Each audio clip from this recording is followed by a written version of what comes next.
દેશના પ્રથમ જ્યોતિર્લિંગ સોમનાથ મહાદેવ મંદિર ખાતે ત્રિદિવસીય સોમનાથ મહોત્સવનું આયોજન। તડામાર તૈયારીઓને અપાયો આખરી ઓપ। આવતીકાલે સીએમ ભૂપેન્દ્રભાઈ પટેલ પહોંચશે સોમનાથ।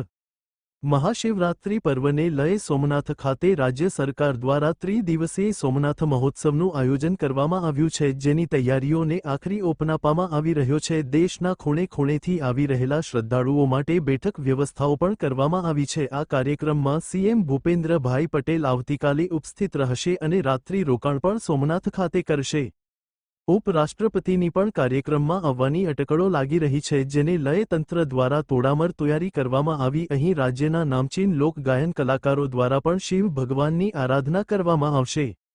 સોમનાથ મહોત્સવ અને મહાશિવરાત્રિ પર્વને લઈ પોલીસ દ્વારા ચુસ્ત બંદોબસ્તનું આયોજન કરવામાં આવ્યું છે। 3 દિવસ માટે સોમનાથ મંદિરની સાથે સાથે મહોત્સવની જગ્યા પણ પોલીસ છાવણીમાં ફેરવાશે।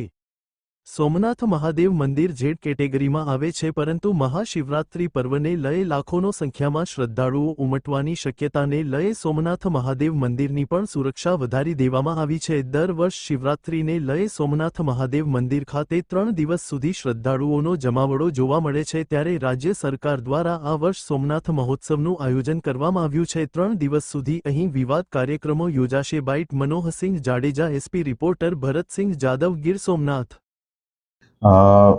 તારીખ 26 જે શિવરાત્રિ મહોત્સવ છે, દર વર્ષની જે મોટા પાયે સોમનાથ મંદિરે ઉજવણી છે અને એના માટે પોલીસે તમામ તૈયારીઓ, એમાં પોલીસનું ડિપ્લોયમેન્ટ, ફ્રિસ્કિંગ ચેકિંગમાં સુધારો, બેગેજ સ્કેનર, પાર્કિંગની વ્યવસ્થા, ટ્રાફિક મેનેજમેન્ટ, આ બધી જ વ્યવસ્થા પોલીસે કરી દીધી છે।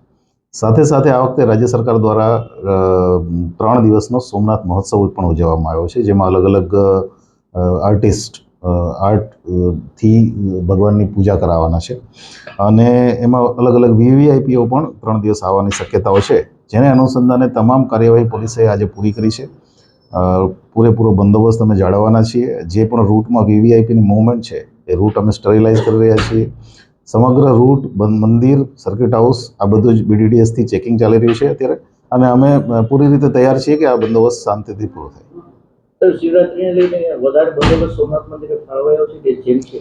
નહીં, અમે દર શિવરાત્રિએ જે સોમનાથ મંદિરને વધારાનો બંદોબસ્ત ફાળવતા હોઈએ છીએ। પ્લસ કારણ કે આ સમયગાળા દરમિયાન મંદિરના જે દર્શનના કલાકો છે એ ખૂબ મોટા પ્રમાણમાં હોય છે, જેને કારણે શિફ્ટ વાઇઝ અમે બંદોબસ્ત માણસો ડિપ્લોય કરતા હોઈએ છીએ અને એ જ પ્રમાણે અમે આ વખતે પણ વધારાનો બંદોબસ્ત